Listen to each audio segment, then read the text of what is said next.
Okay, beautiful. You're listening there to that beautiful piece of music by Solomon titled Femme Fragile. Music released so many years ago. But of course, music which still stays very fresh on our music taste boards. And it has brought the time to 13 minutes past 5 here in the studio of Apex One Radio. Thank you so much if you are just joining us on apex1radio.com. If you are doing so on our respective social media platforms, then thank you so much. We are live on YouTube. We are also live on Facebook. So once you get to those platforms, you may want to just share the video extensively so that we can touch the four corners of the world. Because what we're going to be discussing here on radio this evening is very important.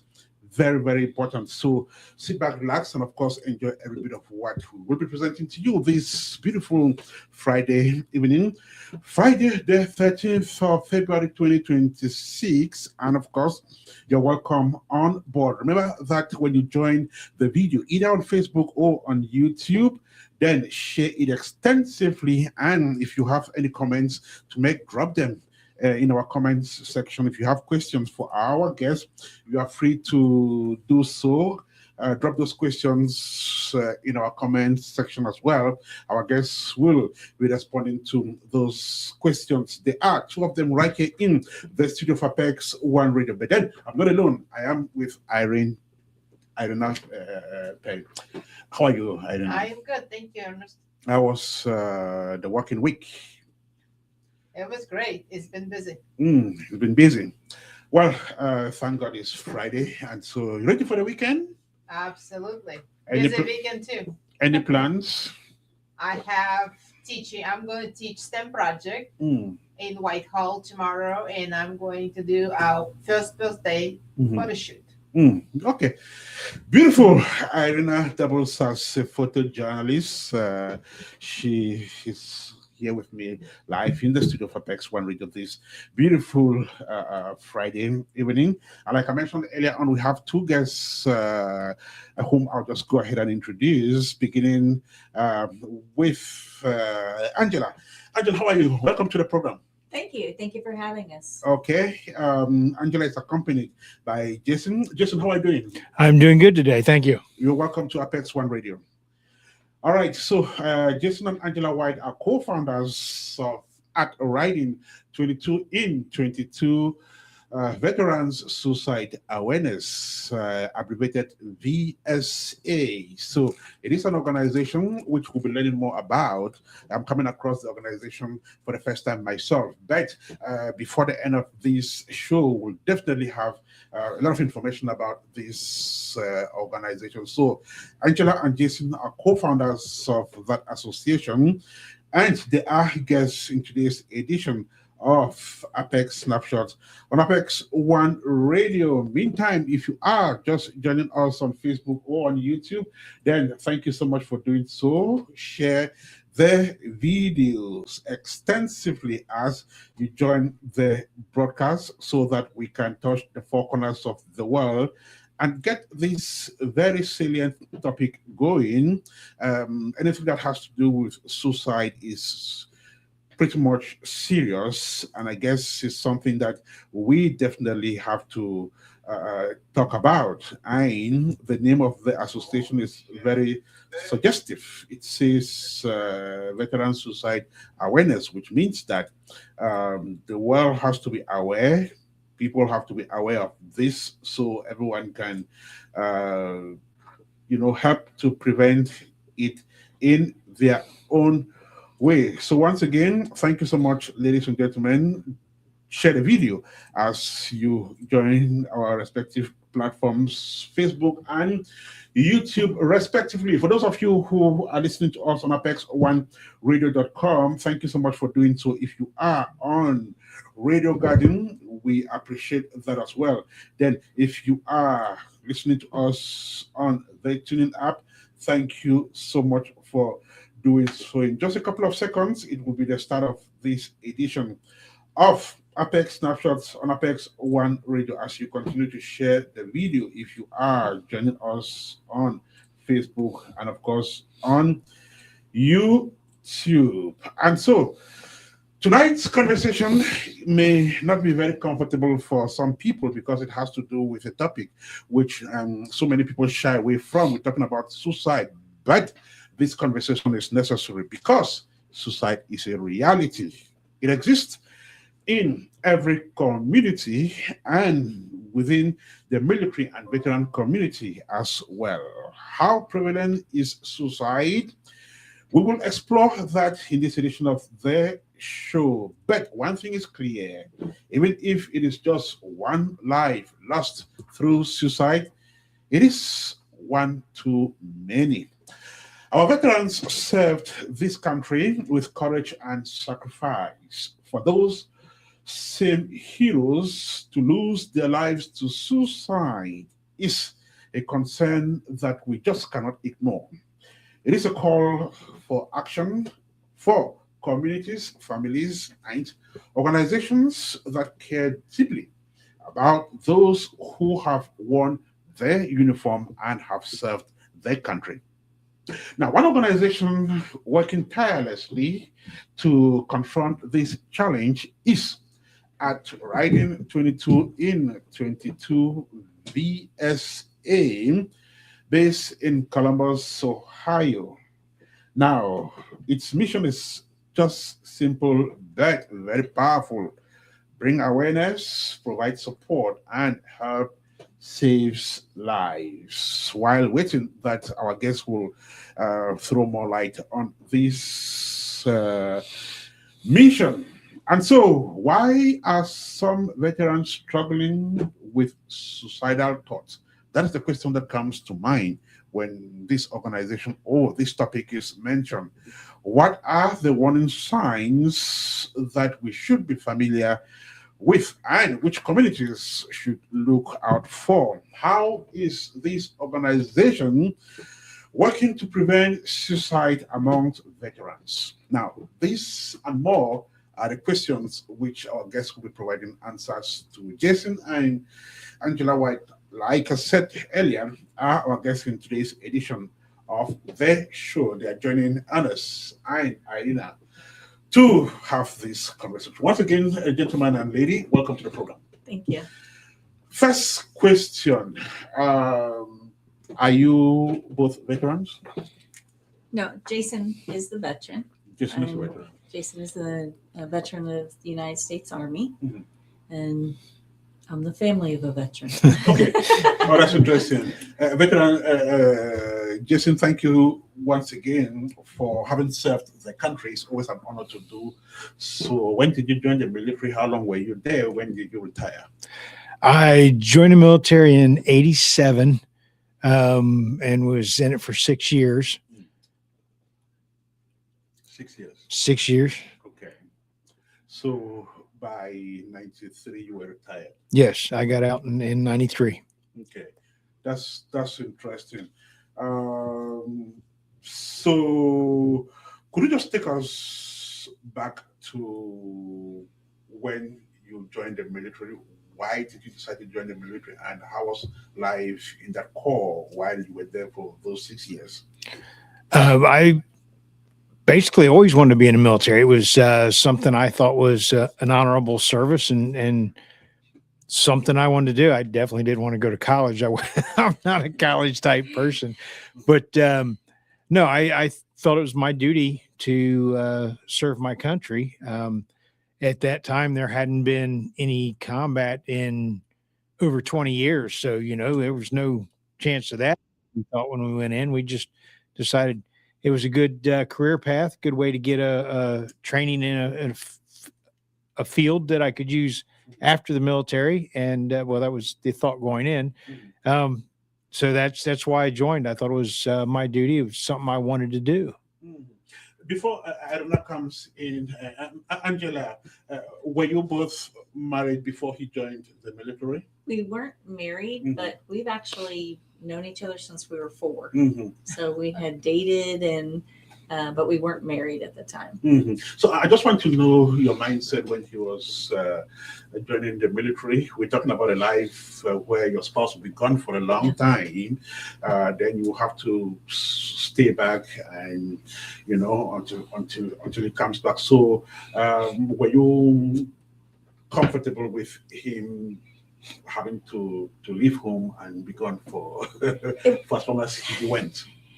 I don't know that comfortable is a good word, but like he said, college wasn't something he wanted to do. My father served in the United States Navy, so I kind of understood his thought process about wanting to join the service. Okay. Angela, can you walk me through how did the idea of writing in honor of veterans begin?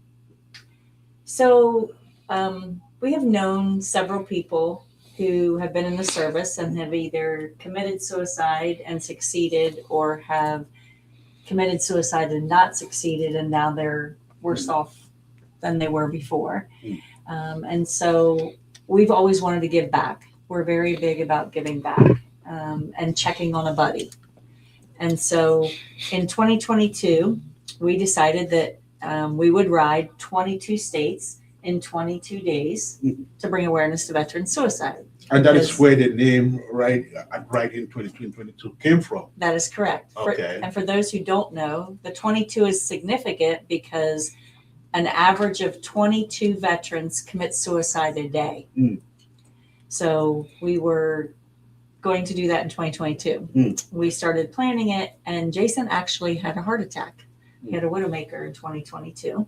And so it kind of got pushed back until he got a little bit healthier. And last year we were like, okay, we really need to get this moving. Okay. So that's where it came from.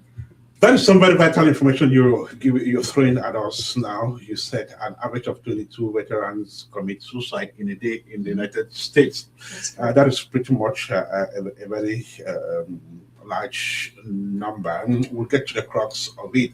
But I'm curious to know why Jason only co-founded this organization so many years after he retired. By 93, you were out of service. So why did it take this long to now want to address this problem, which I think had been existing since then?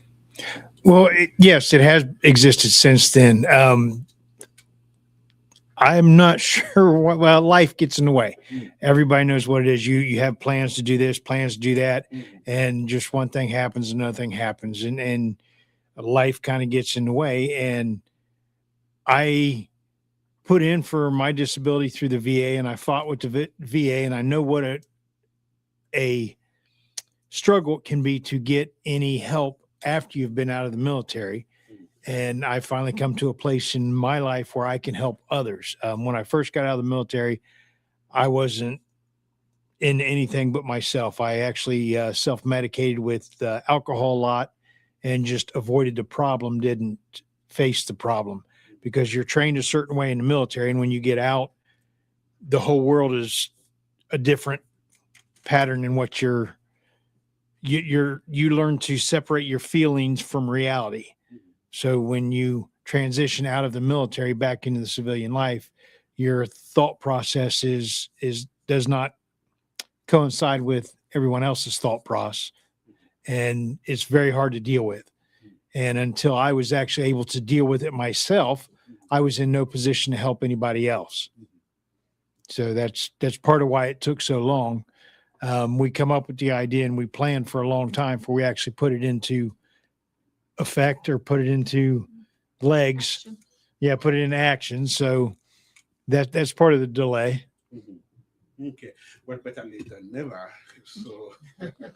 So the organization came into place 2022, correct? And it is registered as a non-profit, 501c3. Correct. Okay, that's interesting. Okay, so who are the members of this association? I'm curious to know, because you were never in the service, but yet you are founder of it. So who gets to be a member of this organization? Well, we're a 100% volunteer organization. Okay. So anyone is welcome to be a volunteer and Even help those us who've out. never been in the service. Doesn't matter if you've been in the service. Okay. Now, if someone calls in and needs someone to talk to, if it's a veteran, then we do have them speak with another veteran, because although they can't feel exactly what they're feeling, they can at least relate to what they're feeling. Same thing with a caregiver of a veteran. What is some of the biggest challenges veterans face when they're returning home? And what's the story that impressed you? So I think, just from knowing Jason, some of the biggest challenges they face is the difference between life in the military and civilian life. So in the military, everything is very structured, you do A, B, C, and as long as you do A, B, C, then the next person can do A, B, C. Whereas that doesn't always quite happen in civilian world. You know, if somebody tells you they're going to do something and they don't do it, now there's an issue, because in the military, you're trained to do exactly what you're supposed to do in the order you're supposed to do it. And it doesn't work like that all the time in the civilian world. Well, let us come back to the crux of the matter. We won't talk about the organization, but this organization is, first of all, created to solve a problem. We're talking about veterans committing suicide. Now, Jason, you've been in the house. So, do this suicide occur while they are in service, or they do occur after they've left the service? I don't think I understand what you're asking. So are we talking about suicides that occur while they are in service or when they have left? Oh, yes, both. There is a small fraction that happens in service. It's mainly those that have gotten out of the service because of such the change in their life. We're taught to strive under stress, that we train and train and train so that you know what to do. You don't have to think about it. It's easy for civilians to say, oh, well, we'll just do it this way. It's hard to understand, but that's hard for military. It's supposed to be done a certain way, and there's a reason it's done a certain way. It's called standard operating procedure in the military, SOP, and everything in the military, is very structured like that. And, in the civilian world, it's just kind of, well, we'll do what we can. We'll make something happen. And that just, it doesn't quite work in the brain of a military. Is more of a gear where everything has to line up and work. Even though we're taught to work under pressure, there's a certain way to do it, and that's the right way to do it. And when you deviate from that, it's just wrong. Like one example is showing up on time. If you're there 15 minutes early, you're on time according to the military. Civilians, if you're supposed to be there at 5 o'clock, they be there at 5 o'clock, and that's when you're supposed to be there, and that will just drive an ex-military person crazy to not be there early and be more than ready to go when time is to go. It's one of the little idiosyncrasies you learn in the military. Angela, what resources and support connected to the Writing 22 for 22 VSA? Okay, our biggest resource is we partner with an organization called Strive. They're out of the Ohio State University. They actually provide the PTSD and suicide prevention treatment. We provide transportation, lodging, and meals. That's what we raise our funds for. Because a lot of times they can receive grants for the research and for the program itself, but their grants won't pay to get somebody to the treatment or to put them up while they're getting treatment or to feed them. And so that's what Writing 22 and 22 does. Other things that we do is help connect a veteran with a particular person in their city and state to be able to get their VA disability. Especially if they're struggling with it, we can connect them with a specific person. And it's not like we say, here's their name and phone number. We'll actually call that person, get them on the line, and connect the two people. Same thing with caregivers, because as a caregiver, your mental health is just as important as the veterans. So we offer that. And then we also offer what we call wind and road therapy. For Jason, as a 100% disabled veteran, riding the bike is a great therapy. And there are a lot of veterans that ride motorcycles, and it's great therapy for them as well. And how can families and communities better support veterans in everyday life? Say that one more time. In everyday life, how can communities support veterans? I think the biggest thing is to let them know that you're there and that you care. A lot of veterans, when they come home, they're used to having that family of the military and being able to rely on that family. And a lot of veterans don't have a support system. And so that's one of the reasons we founded Writing 22 and 22 VSA, is to give the veterans and their caregivers a support system.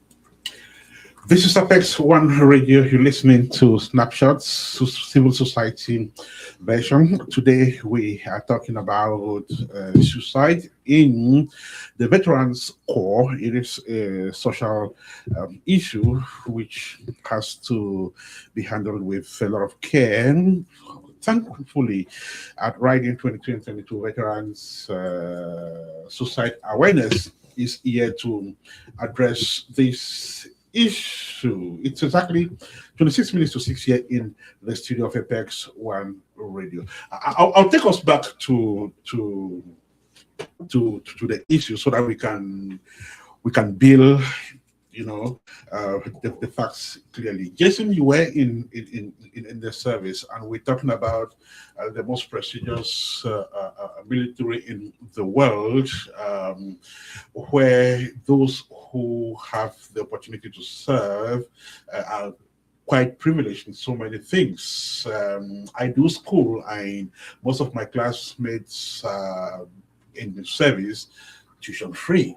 There is healthcare.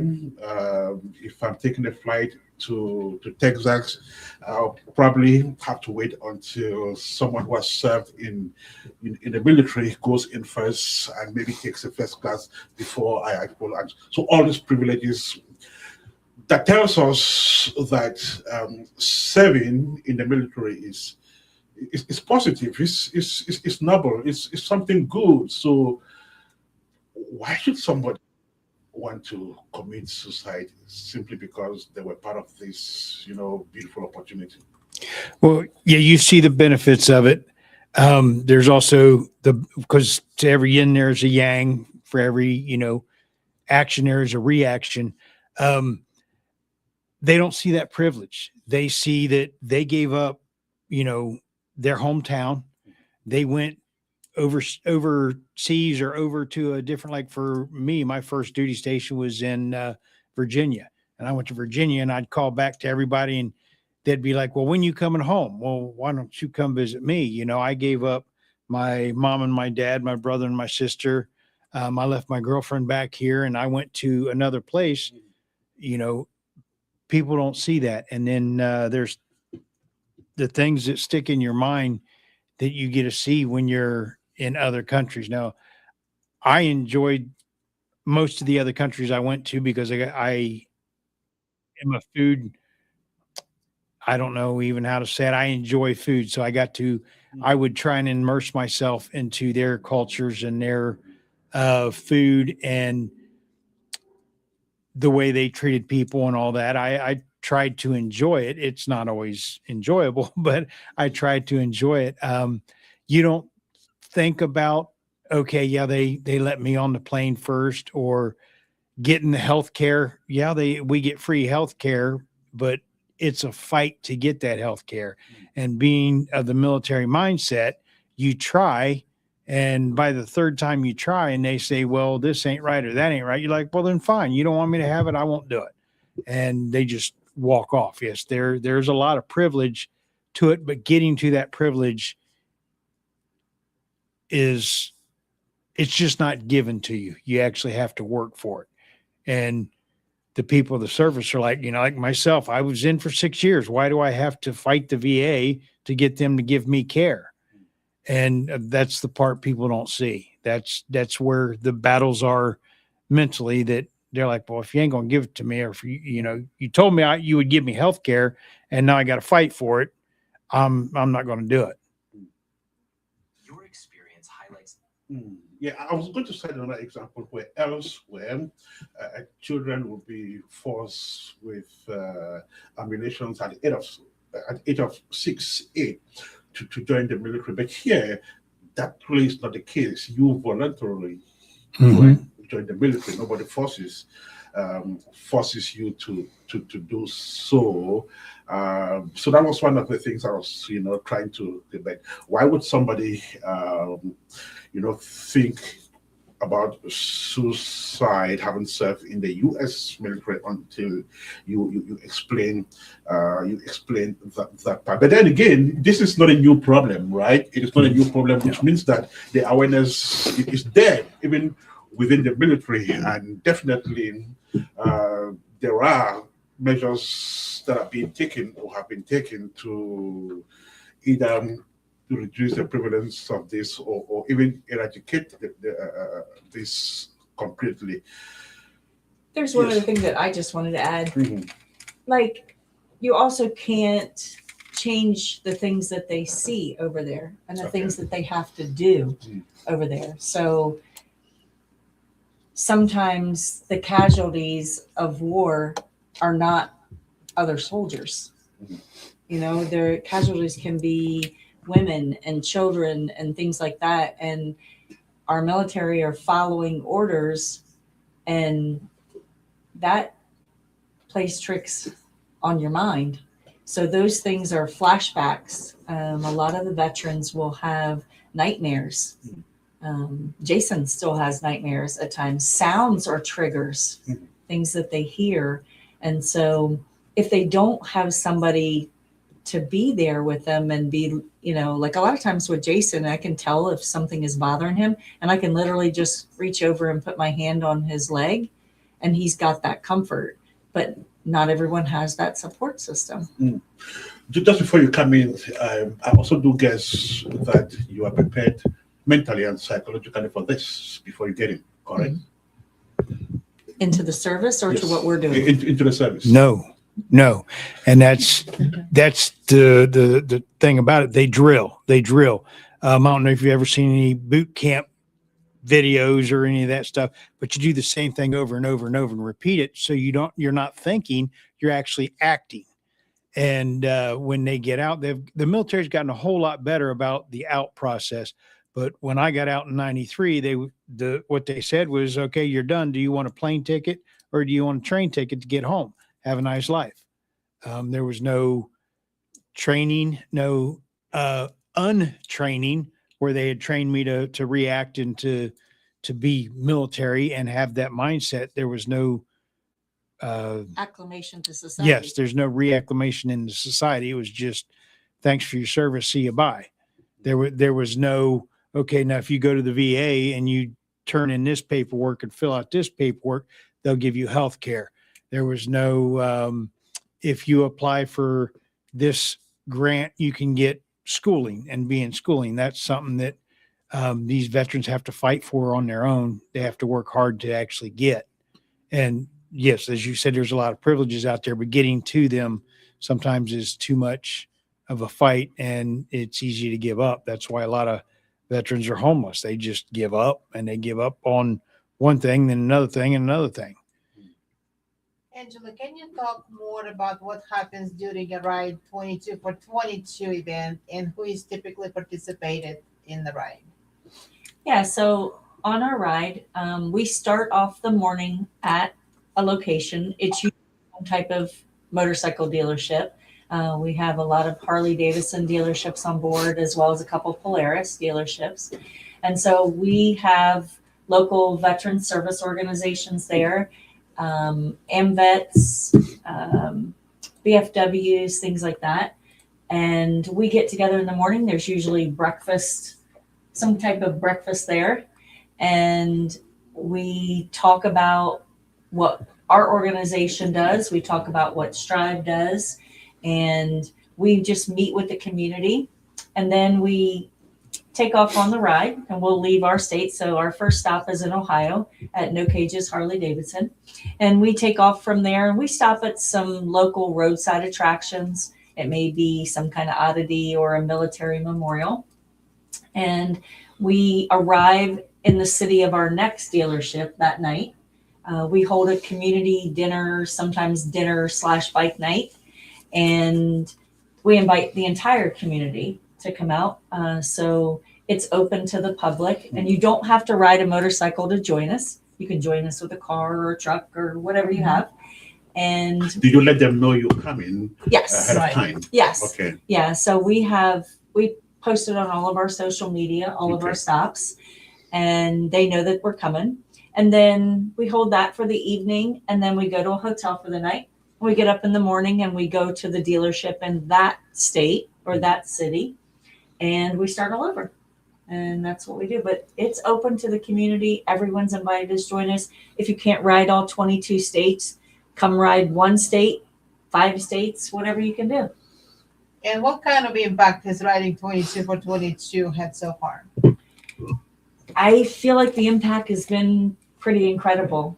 There was not a stop last year that we made that we didn't hear a story from someone. Our very first night before we started the ride, we were sitting at dinner, and the waitress came up and said, "Wow, there's a lot of you. What are you guys doing? Are you celebrating a birthday?" Or we explained, "No, we're not.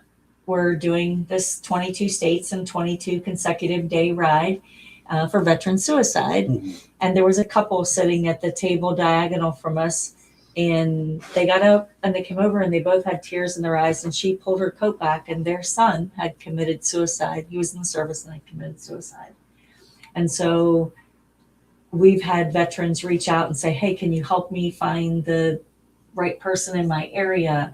We've heard stories. We've made relationships with people who will just reach out to us and say, "Thank you. You don't know what just knowing you're out there means to me." We met a gentleman in Georgia whose brother was very happy, very involved in his family, and all of a sudden one day they got a call that he committed suicide. So to get things right, this ride for 22 days has already occurred, correct? Say that again. We had one last year, Yes. You had, and then we're going to do one again this year. It's going to be an It's an annual annual, ride. so each year you do that, Yep. And we go different states every year. and 22 22 states. 22 states every year. Every year. Okay, and usually how many people do you have on a convoy? So we started off our ride last year with 12 people that rode all 22 states. Okay. And then we typically average, or well, I can't say typically, but last year we averaged between 25 and 40 or 50 people Mhm. between states. Mhm. And all these people are veterans, No. no volunteers, like you said. No, No. some people just come and join us because Okay. they want to support the veterans, and we tell people that by coming out and being a part of it, you're showing that veterans, that there are people that care. Mhm. And you don't have to be a veteran to care about the mental health of a veteran. So tell me, once you get to a city or a state, what happens? Do you kind of sensitize people?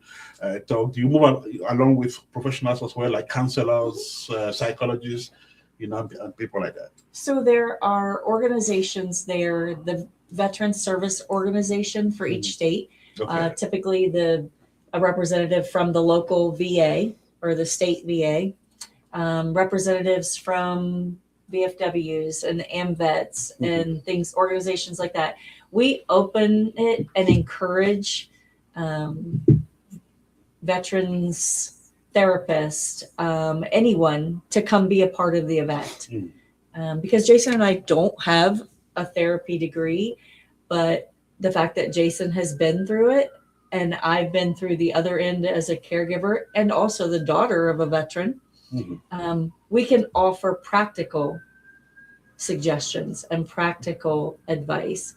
And to a lot of veterans, the most important thing is just having somebody to talk to and know that somebody's out there that is willing to listen and can relate. What should the first participant know before they ride and how they can bring it to the community? The 22.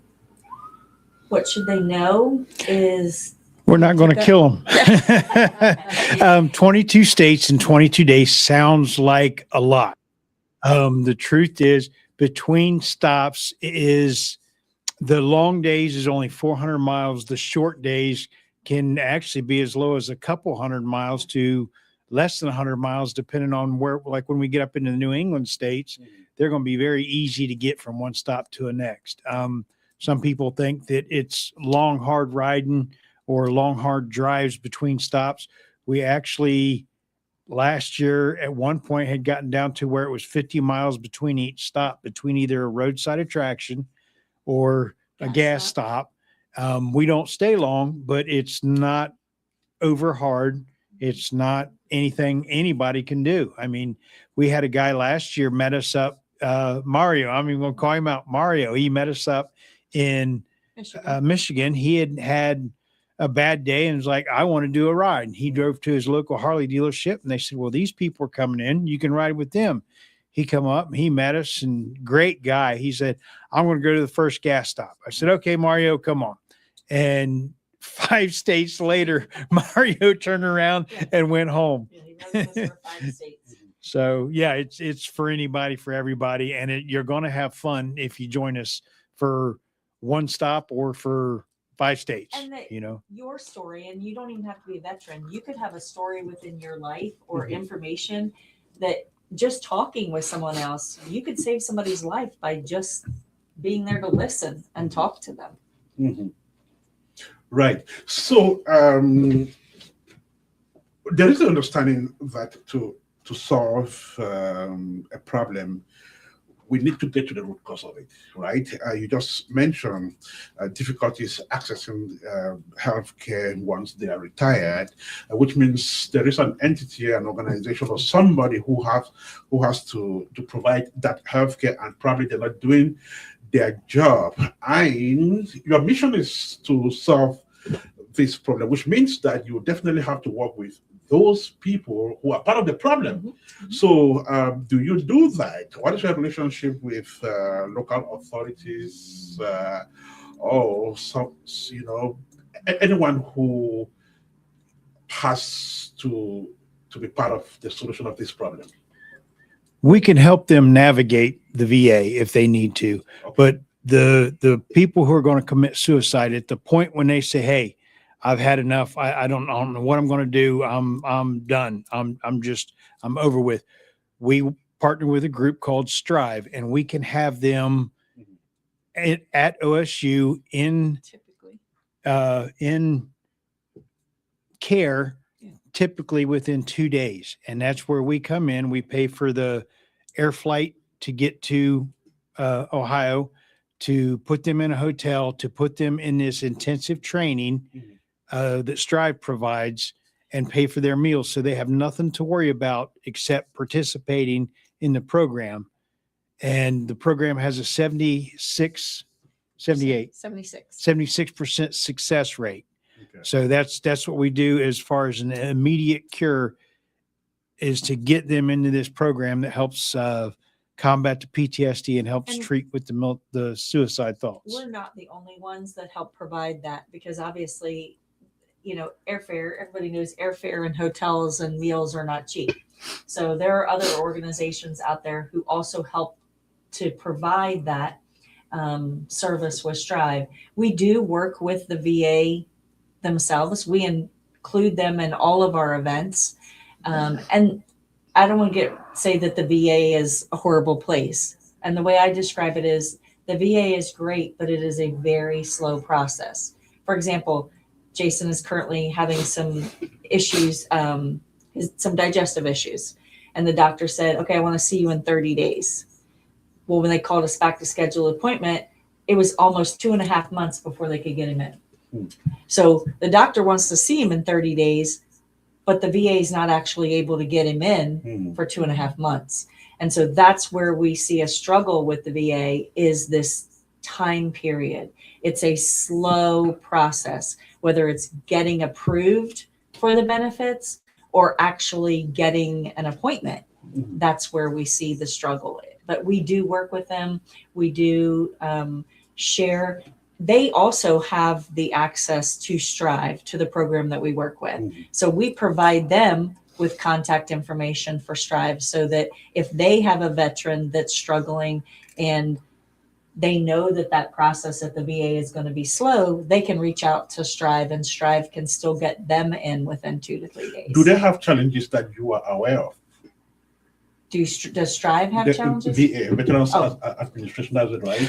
So do they have challenges that you are aware of? Because there should be a reason why they are slow, for instance. Some of it is providers. Actually, they don't have enough doctors to cover All the number of veterans they have. And the time in a day. And some of it is government. If you've done anything with the government, you've got to fill everything out. It's got to be filled out right. In It's triplicate. just, yeah. Bottlenecks. Yeah. Process. Where do you see writing 22 for 22 in the next 5 years? I would love to see it gone, because that would mean that we don't have veteran suicide anymore. So I would love to see us close the organization down, because that problem doesn't exist. That would be the ultimate goal. But I don't know that we could be there in 5 years. So where we see it is growing, obtaining more volunteers, maybe making more than one ride a year, maybe not an all 22 states and 22-day ride, but maybe we create rides in different states throughout the year. Obviously, the warmer states, they can hold theirs in different months of the year than we can do here in Ohio, but we see it growing. We see it bringing on more volunteers, bringing on more sponsors, and we have some incredibly large sponsors. We have a distillery out of North Carolina, Blue Ridge Distillery, who's a huge sponsor, Saddleman Seats, Cardo, Rick Rack, Clearview Shields. These are all pretty large motorcycle organizations who are reaching out to help and to be a part of solving this issue of veteran suicide. And if listeners remember one thing from this conversation, what should it be? You can make a difference. So You can be there. You push for suicide awareness, but I would like to know how much awareness your target population has about your existence. Not as much as we'd like to have, because like I said, this is only our second year. Okay. But we do have all the social media platforms. We put it out there. The dealerships that we partner with on our ride, they share about our organization. Our sponsors share about our organization. So it's not as much as we'd like it to be. But we're going to keep continuing to push and to get out there and to let people know that we're here. Do you believe that potential suicidals would decide otherwise if they know that you exist and you are there to help them? I would hope so, yes. When we were on our journey last year, a lot of news media will come and cover our event when we stop. And one newscaster asked me what I hoped that we would, what would come out of them being there. And what I hope comes out of all of our media is that a veteran sitting at home alone, contemplating suicide or thinking there's nobody out there, I hope they see it. I hope they hear us, whether we're on a radio or on a TV, and they're like, oh, wow, there are people out there who care and that I can reach out and speak with. We're speaking with Jason and Angela White. They are co-founders of at Riding 22 and 22 VSA. They work with veterans who are struggling with suicidal thoughts, especially after they have served and are going through other challenges in life. And so, key to this project has been the 22 in 22, which is visiting 22 states in 22 days to spread their word out there. So, tell me, if you are asked to say what your track record has been, what is it that you've done and you're proud of so far? Want to take that? Just I yeah, would go say ahead. the people. That we have people that still are reaching out to us that we met along the journey. Last year, again, was our first ride, and we raised about $12,000 total that we were able to donate. And last year's ride was actually put together in about 4.5 months. We've been working on this for a whole year this time. We have a lot more sponsors this year, a lot more people going to be joining us on the ride. And so I think our biggest success is just the fact that the people that we've met and the stories that we've heard and staying in contact with those people and them letting us know how much it means to them that we're out there. The connections is the lasting connections with different groups, with individuals for one, and different groups. Was it Rolling Thunder, Combat Veterans Motorcycle Association, several independent groups. Right to Zero is another veterans suicide group that we've all connected with. We're actually making connections with people and other organizations. So we're helping their grip get bigger and our grip get bigger. And we're just, I mean, it's growing And exponentially. we've even had VA offices that have used the Strive program since us providing them with that information. And if we save one veteran's life, it's all worth it. Right. I was going to find out, we see you more out there, outdoor, on the road, meeting communities. But tell us about your structure. Do you have a physical location, offices, staff? Well, we don't kind of really have a physical location. So yes, it's in Lockburn, Ohio. We do have a board. Everyone's volunteers. And so there's no staff. We are 100% volunteer. Okay. No one receives any salary. None of our expenses for the 22-day trip for us or any of our board members are covered by the funds that we receive. Those go directly to helping veterans. And so staff, no, but we do have a board and we're all volunteers. How has the local government reacted to this initiative? I'm talking about the state of Ohio, the city of Columbus, and other authorities. Well, we've been invited to participate in different things, like they have Stand Down Ohio at Columbus, which is a veterans convention of event. Okay. We've been invited to participate in that. We've also gone and spoke with local Blue Knights, which are motorcycle police officers. We've spoken with them. We've had some police groups, I guess you'd say, cities, state, municipalities, reach out and ask us some information and ask us if we would talk about what we do and what Strive does at their organization. So I feel like we've had a great turnout from the government. Again, the VA is its own entity, but they do show up, they do want to know, and they do want to help veterans. So the fact that you go to other states, does it mean you are not an Ohio-only organization? No, it is a nationwide organization. We will, and that's where the Fly the Veterans In. We'll fly them from wherever they're at into Ohio. Ohio is just where the main hub of Strive is.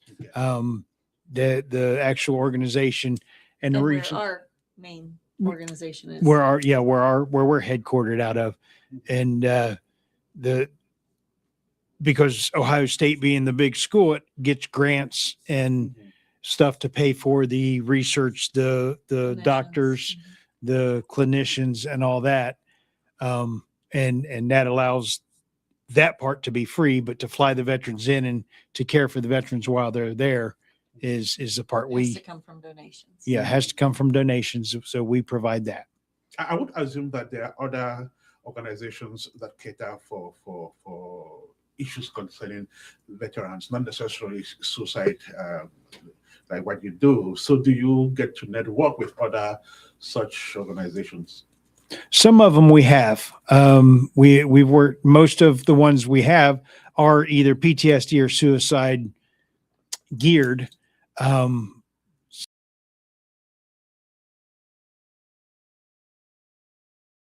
There's an organization that dogs, animals, Yes. service animals. We've worked with them and provide them with our information and them us with their information. Different things. There's a YMCA program that is for veterans. So we do network with them. We provide them with our information and we just kind of share. And if somebody we come in contact can benefit from another veterans organization, we're going to reach out and we're going to connect them. Yeah, we are in Ohio, but our board members are from all different states all over. We actually even have a Canadian board member who is very passionate about the military and what they have given and sacrificed to be a part of. And how listeners can get in connection with you and your organization to learn more? They can check out our website, which is www.writing22in22vsa.com. We have Facebook under the same name. We have Instagram under the same name. We have a YouTube channel. And then you can also reach out at Writing 22 and 22 VSA has a phone number. It is 614-940-3360. Okay, that's beautiful. So to get in touch with their organization, you can reach them at www.writing22in22vsa.com, correct? Same thing on Facebook, and you run a YouTube channel as well. Yes. And of course, an Instagram page. Then you can also reach them through telephone by pressing your fingers on 614-940-3360. Well, we're about to run off this conversation, but I'm just curious to find out. I know you're solving a problem at the receiving end. We have people who've gone to service, then they are out, the veterans, then you're solving the problem, probably that originated from wherever they went to. But again, we also can talk about prevention. So what about at the other end, people going there and you know that they will come back with this problem. So how do you try to prevent the problem before it occurs and you have to deal with? So I think it's that support system and finding something that is your form of therapy. For us, it's motorcycles. For somebody else, it might be golf or, whatever your particular form of therapy is, but provide yourself with a support system. So what I mean is, when you go to those communities, do you tell young people who dream to go to the military, you prepare them for this? So tell them exactly about the existence of this or the things they can do to better arm themselves against before they go in. And honestly, the best combat is a support system. Even when you're in, when you're out, before you go in, is a support system. For me, it's my wife, my daughter, and my granddaughter.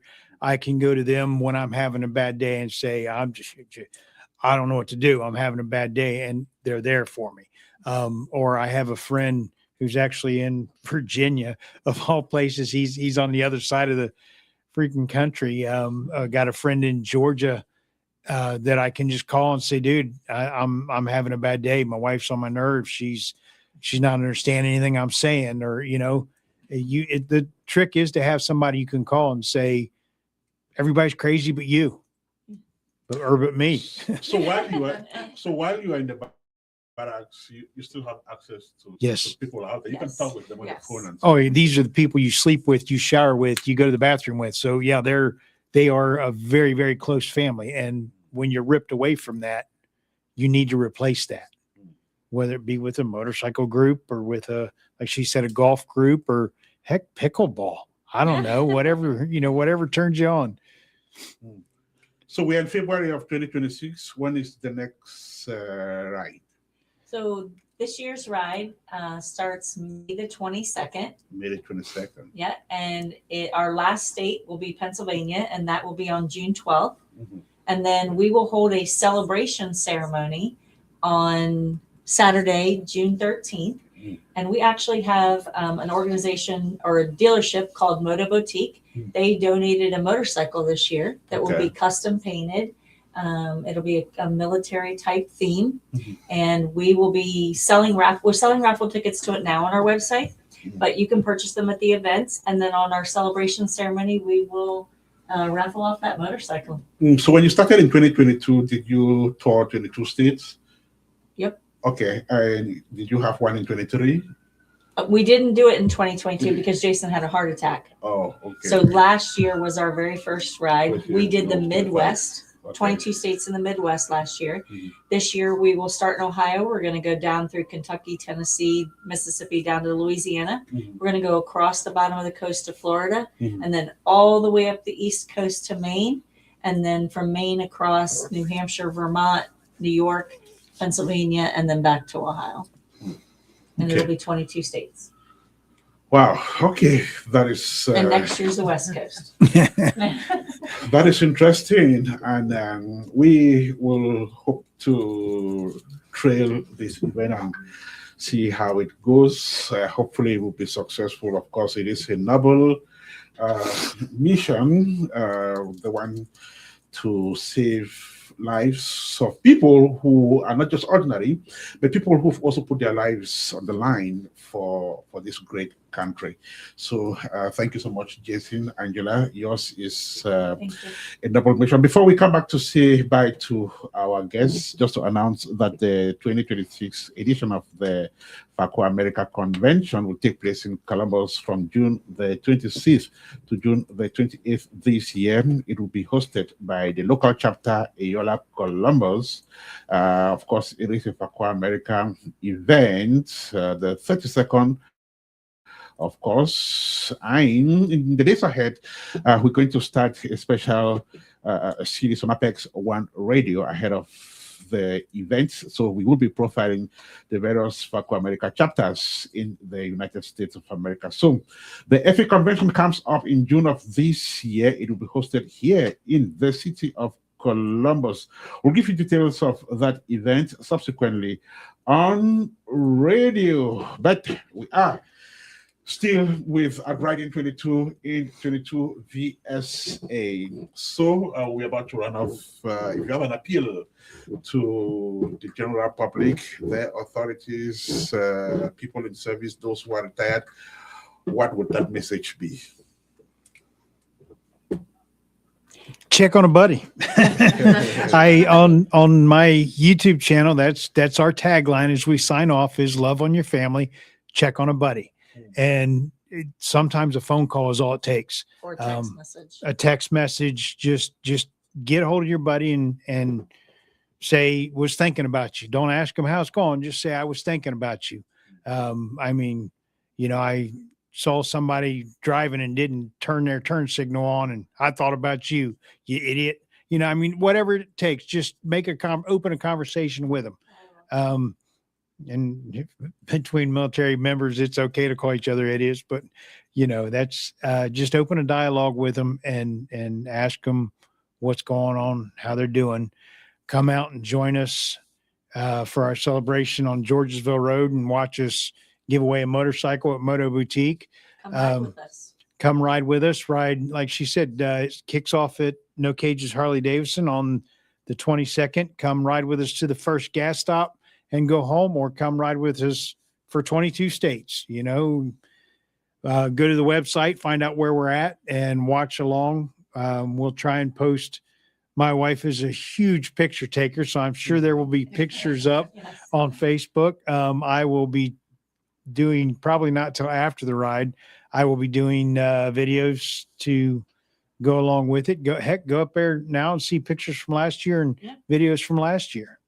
Did any veteran ever testify to you that because you showed up in my community, I changed my mind? I was already nursing thoughts of committing suicide, but because I saw you, I dismissed those thoughts. I don't know that he fully came out and said that he was going to commit suicide, but we did have a veteran show up who couldn't ride. He came over in his car, and he said he had seen us on the news, and that he just couldn't believe that there was somebody out there that cared Okay. enough. And so he said, I've been really struggling. And he said, I didn't even know that you existed. And he's still in contact with us. He sends us messages, and, you know, Jason checks in on him. And so I'm going to say, yes, we have. He didn't, like I said, he didn't come out and fully say he was going to commit suicide, but he just said he was really going through it and he was struggling. So Yeah, when a veteran starts going through it, it's a very slippery slope.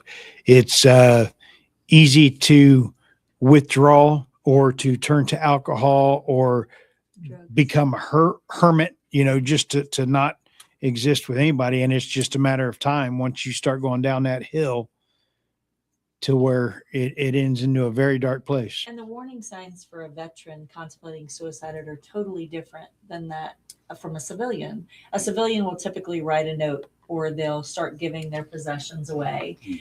Whereas a veteran, they already gave everything away to go in the service. So they don't feel the need to give their possessions away or to leave a note.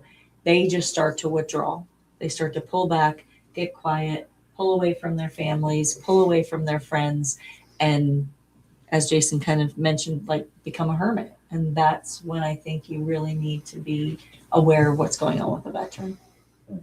So I want to thank you, Angela and Jason, to take your time to come to Apex One Radio. Appreciate it. And thank you for giving your story. Well, thank you very much for having us and for helping us spread awareness to veteran suicide rates. Thank you, Ernest. Thank you, Irina. Thank you so much, Jason and Angela White, co-founders of Outriding 2022 VSA.